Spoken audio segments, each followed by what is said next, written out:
Welcome back to the deep dive. We're here again to tackle some big ideas and hopefully make them really useful for you.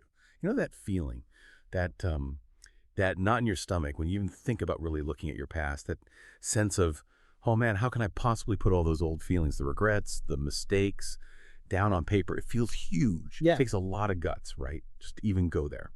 Well, today we're going there. We're taking a deep dive into step 4 of the 12 steps, the fearless moral inventory.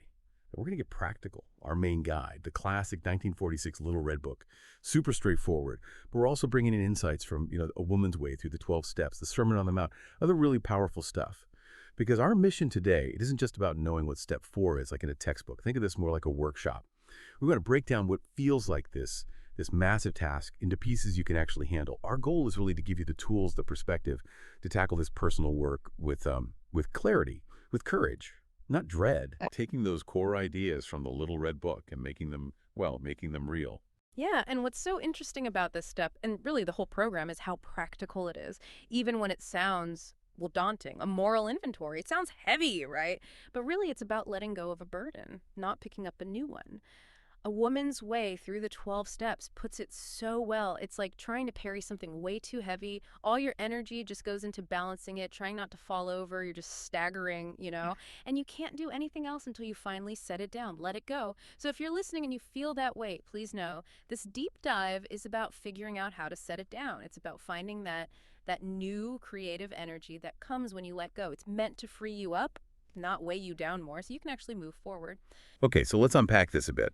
Before we jump into the how-to, the actual mechanics of writing stuff down, we really need to get the why. Why is this inventory, this honest look, why is it so critical for anyone really wanting change, wanting peace? You hear people talk about feeling caught, right? Yeah. Like trapped in this struggle, carrying this huge weight. And that idea from A Woman's Way, this mistaken belief that if we just keep holding on tight, we can somehow prevent more pain. But the holding on, that's actually what keeps us stuck, doesn't it? Tied to the past. Exactly. It prevents us from really living now. And it's so much more than just stopping a behavior, isn't it? Like just stopping drinking or whatever the thing is. Living sober is so clear about that. Just stopping drinking is not enough. Yeah. It says, just not drinking, it's kind of negative. Sterile, even. Our experience shows that. To actually stay stopped, we need something positive to replace it. A program of action. We have to learn how to live sober. Not just exist without the substance. And the inventory, well, it's a cornerstone of building that new way of living. Mm-hmm. Building that foundation. And think about when the substance is gone, that void. Sarah Hepola, in Blackout, she nails it. Calls it the impossible part. She says, not taking a drink was easy. Just, physically not doing it. The impossible part was everything else. How do I talk to people? Who even am I now? What does intimacy look like without booze coaxing it out? It just shows how deep the internal work has to go. Once that external crutch is removed, you have to figure out how to be authentically. And that starts with looking honestly inside. And that internal struggle, it connects directly to what the Little Red Book Study Guide calls the threefold illness. It says, basically, alcoholism is physical, emotional, and spiritual. And we can't really change things until we assess where we are in those areas and figure out how to correct them. So step 4, this inventory, it's not just like a helpful exercise. It's fundamental to that assessment. It's like the diagnostic tool for your inner life, your emotions, your spirit, which naturally leads us back to step 3, the preparation stage. Step 3, turning things over to a higher power. A Woman's Way says that's about being able to let go of the burden. When we let go, something else can take over. We can be free, find that new creative energy. That surrender, that willingness to say, okay, I can't do this alone, that creates the space needed for the honesty of step 4. We tried doing it alone, didn't work out so well usually. Right. So what's the mindset we need then to even start this? Humility. That's the key. 12 Steps and 12 Traditions is really direct about it. It says, without some degree of humility, no alcoholic can stay sober at all. And humility isn't about thinking you're worthless. It's more like submissive respect. Recognizing, I am not the center of the universe. That shift in perspective is absolutely vital for an honest inventory. Otherwise, ego, self-centeredness, it just clouds everything. You can't see clearly. Humility lets you see yourself accurately. Okay, so we get the why. We get the need for humility. So what does this phrase actually mean? Searching and fearless moral inventory. Little Red Book gives us the command. Make a searching and fearless moral inventory for ourselves. Simple words, but deep. What does that really look like for you sitting down with a pen, ready to go? Let's take searching first. This isn't just a quick look, is it? It's an inward journey. Introspection, peeling back layers of denial, self-deception, things maybe we've forgotten. Mm-hmm. I really like that image from I Was a Pagan, cleaning yourself up like a dirty window. Mm-hmm. To let the light through. Exactly. All the grime, the smudges, the dust that's built up over years, obscuring the view. The searching inventory is like meticulously cleaning that window. So we can see ourselves, our past, clearly. Let that light in. It's active, investigative, deeply personal. Finding out what's really there, not just what we wish was there. Yeah, and taking deep. And then there's fearless. And let's be honest, this is hard. It takes real courage. But it's necessary. We are the luckiest, puts it bluntly. Denying works for only so long.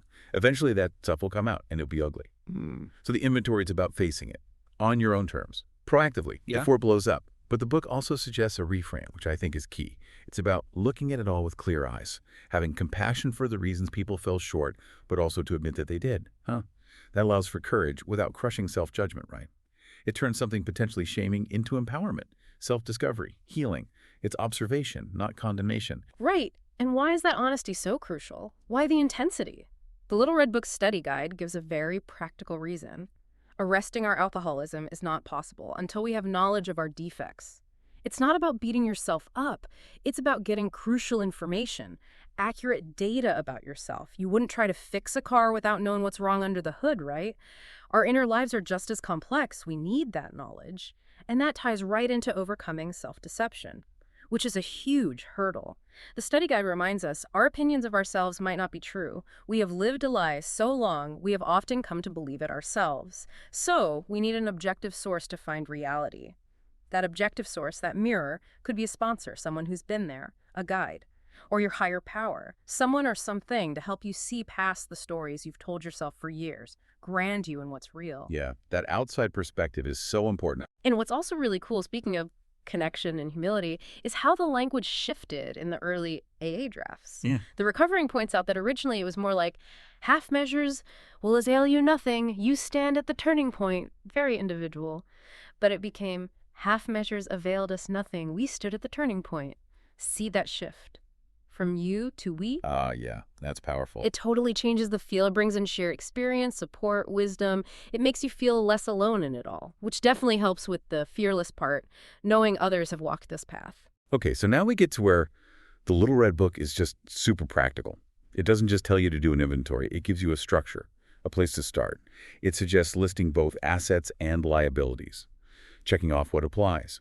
This is where the workshop idea really kicks in, giving you a way to organize all those thoughts and memories. The study guide actually points you right to the pages 31 and 32 in the Little Red Book.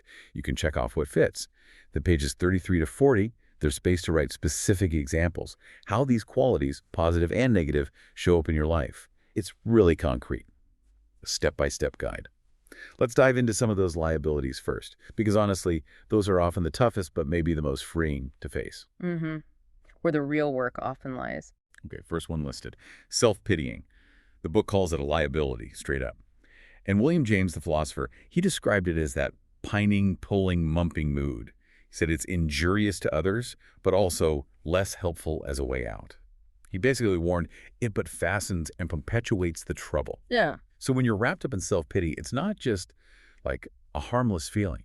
It's actively keeping you stuck in that victim role. It blinds you to solutions. Think about a time maybe you felt that way. What did it cost you? It's a real energy drain, too. It keeps you focused inward in an unhealthy way. Definitely. Okay, next big one. Resentful. This is huge, right? Often simmering under the surface, just poisoning things. The Sermon on the Mount has this really striking insight. It says, when you hold resentment against anyone, you are bound to that person by a cosmic link, a real, though mental chain. Wow. Cosmic link. Yeah. Think about that. This mental chain binding you to the person or thing you resent most. It says, the one person perhaps in the whole world whom you most dislike is the very one to whom you are attaching yourself by a hook that is stronger than steel. It's this invisible tether just sucking your energy. So the freedom comes from forgiveness, which, it says, sets yourself free. You save your soul. It's not about saying what they did was okay. It's about cutting that chain for your sake, letting yourself off the hook. Releasing yourself from that bond, that's the key. Totally. Then there's being critical. This isn't just about judging others, is it? Often it comes from how we judge ourselves, our own stuff. A Woman's Way points out, when we stop judging ourselves harshly, we begin to judge others less harshly as well. And that opens the door to better relationships. More loving, more honest. It's like if you find yourself constantly picking people apart, maybe look at where that critical eye lands first.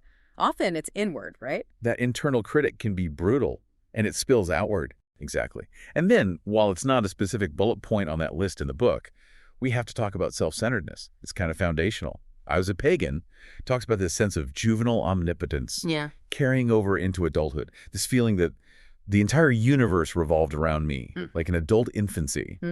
The world owes me. Right, and the text says there's no psychological cure for that.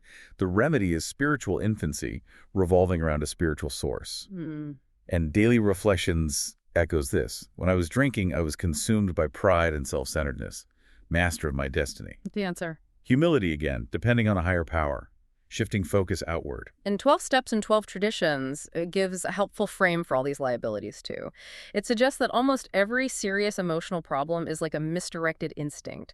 Our natural drives for security, connection, whatever, they get twisted and turn into liabilities when we try to meet those needs in unhealthy ways. That helps, I think. Seeing them not just as character flaws, but as instincts gone wrong lessens the shame, maybe. That's a really helpful way to think about it. Okay, so how do these things even develop? That's a great question. They usually aren't just there from birth. Peabody suggests fears are educated into us and can, if we wish, be educated out. Often they come from childhood stuff. Prejudices, misapprehensions, shocks, rebukes, experiences, parental examples. Our early environment, the messages we got, they shape these patterns deeply. But the good news is, if they're learned, they can be unlearned. Especially once we see them clearly in an inventory. Yeah, bringing them into the light. And it's so important to do this without getting stuck in blame, blaming yourself, blaming others. We Are the Luckiest says it so well. It's not at all about blaming. It's being willing to look at it all with clear eyes. Acknowledging the truth is actually an act of maturity and autonomy. It is, ironically, how we relieve ourselves from the victim role. Oh. So the inventory isn't about finding fault. It's about taking ownership of your story. Understanding the roots, yes, but not getting lost there. It's about maturity. Okay, that's huge. Now let's flip the coin. Let's talk assets. The Little Red Book insists we look at our strengths too. This isn't ego. It's about seeing what's good, what's true, what you can build on. A balanced view. Absolutely essential. We need to know our strengths. So one asset listed is thoughtful of others. That's pretty foundational for good relationships, community, right? The opposite of self-centeredness, stepping outside yourself, empathizing, connecting. Think of when someone was thoughtful towards you, or when you were. It's a powerful force. Recognizing it reinforces that capacity in you. Then, not holding grudges, forgiving. This ties right back to resentment. Actively choosing forgiveness, even when it's hard, is a massive asset. It frees you from those cosmic chains, lets you put your energy into positive things. It's about freeing yourself. What would life feel like without any grudges? That's the goal here. A lot lighter, I imagine. Definitely. And then charitable. Giving of yourself time, empathy, help, without expecting something back. What is the Oxford Group? Suggests that true unselfishness comes from love and connects us to something bigger than ourselves. Whether it's volunteering, really listening to someone, offering kindness, it builds purpose, nourishes your spirit. It feeds you as much as it helps others. Exactly. So this whole assessment, assets and liabilities, it's not about pride or shame. It's about getting a realistic picture, knowing your strengths to build on and the areas that need work. The study guide says this exercise will help you to continue with your own insights into your feelings and behaviors. It's an ongoing discovery process, giving you a balanced view of who you are, shadows and light. So as we're doing this inventory, it's not just making a list. Like check, check, check. The real power comes from understand where this stuff comes from, the connections, the impact, getting that knowledge of our defects that the Little Red Book Guide says is so essential for real change, moving from what to why and how. Uncovering the patterns, yeah. We're connecting behaviors to their roots. We mentioned Peabody and childhood influences. The Courage to Change has stories about people whose unhappiness was always linked to alcohol, often with family histories involved. It shows how deep these patterns can run, passed down behaviorally, emotionally. Understanding that helps us look at our own stuff with more compassion, maybe, not just harsh judgment. Seeing the context, it's important. And the inventory helps expose that delusion, right? What, as Bill sees it, calls the insistent yearning to enjoy life like we used to, and the heartbreaking delusion that there was some new fix for the drinking or the behavior. It makes us face the truth. That belief that we could somehow control the uncontrollable was just false. The inventory shows us the compulsive loop, its false promises, the inevitable pain. Is that moment of clarity where the fantasy shatters. Which makes space for acceptance. Right. And what's really interesting, too, is how science is catching up or complementing these ideas. Hmm. Books like Unbroken Brain, Quit Like a Woman, they challenge that old idea that we're just inherently flawed, born broken. That inexplicable defect idea. Yeah. Unbroken Brain says addiction is heavily influenced by environment. It describes it less as a disease and more like the brain doing what it's built to do, learning and adapting, but in a harmful way. Pathological overlearning, a feedback loop gone wrong. Wow, pathological overlearning. That's an interesting way to put it. And this Naked Mind says it too. Alcohol physically alters your brain to remove your ability to enjoy normal things. So this inventory, this deep dive, it helps us understand these internal chains, how they got forged through repetition, habits, recognizing those ingrained pathways in our brain. It doesn't excuse things, but it helps explain them. Seeing liabilities not just as moral failures, but as deeply conditioned responses that can be changed. That scientific lens can be really empowering, actually. Yeah. Less about blame, more about understanding the mechanics. And another fascinating layer comes from Gabor Mate. In the realm of Hungry Ghosts, he talks about one addiction process, meaning it's the same underlying dynamic, whether it's substance dependence or even something like workaholism, things society might even admire. Huh. So the same core issues underneath different behaviors. Exactly. It broadens the scope. The insights you get from inventorying your drinking might apply to your relationships, your spending, all sorts of things. It's holistic. And this brings up that tricky question about free will, doesn't it? Mate says the chains of addiction are internal and invisible. They fetter the mind first, the body second. He adds that someone driven by unconscious forces and automatic brain stuff isn't really exercising meaningful free choice. So the patterns are running the show. In many ways, yes. And step 4 is key to understanding those chains, loosening them, reclaiming real autonomy. It maps out where our choices got compromised, where our will got hijacked. It's about getting back in the driver's seat. Yes, step by step. And it's usually too much to do alone. Daily Reflections reminds us, recovery is a lifetime process. Unruly emotions, tough relationships. It says most of us can't navigate it without help from a higher power and our friends in the fellowship. So this inventory, while personal, isn't meant to be done in total isolation. That shared experience, the guidance, the community, it's vital, keeps fear from stopping you. So this whole process, this inventory, it's not just about digging up dirt. It's a catalyst, a real trigger for change. It's the start of a transformation that can honestly feel miraculous. A shift in how you live, how you see yourself, how you interact with everything. It's more than an exercise. It's like an initiation. Into a new way of being, absolutely. And what are the first big payoffs? Freedom from isolation. The Little Red Book Study Guide says step 5, which comes next, frees us from that terrible sense of isolation. This is the beginning of a new kinship with our higher power and people. It takes away that heavy burden of guilt we carry secretly. Imagine the relief, letting that go, no longer being alone with your darkest stuff, moving from being isolated by your past to being connected in the present. That's huge. A bridge out of loneliness. That's well put. And it lets you shed that phony self, right? The mask. The study guide promises it gives us an opportunity for a healthy life, a life lived with humility. We gain a sense of our true selves, and the phony self is put to rest. Moving away from always performing, protecting some image, like Daily Reflections talks about, the inventory helps you find out who you really are underneath all the defenses, the coping mechanisms, becoming fearlessly yourself. Authenticity, it's a powerful outcome. And all this deep work leads towards that personality change and a spiritual awakening that Experience, Strength, and Hope calls imperative. Not optional, but essential for lasting sobriety and a good life. It's not just tweaking things, it's a fundamental shift. Joseph Elaine, quoted by William James, described conversion not like patching clothes, but like weaving holiness into the entire fabric. Quite a new fabric, from the foundation to the top stone. Wow, a new fabric. Yeah, it shows how deep and holistic this change can be. Step 4 lays that new foundation. And connecting this to the bigger picture, another powerful result is healthy detachment. A Woman's Way defines it beautifully, not indifference, but seeing reality as it is, not as your dreams would like it to be. Letting go of rigid plans, assumptions, and crucially, disentangling your personal boundaries from others, getting clear on your limits. Boundaries, so important. And that clarity, accepting reality, setting boundaries, Those are direct results of a good inventory, living in truth, not fantasy.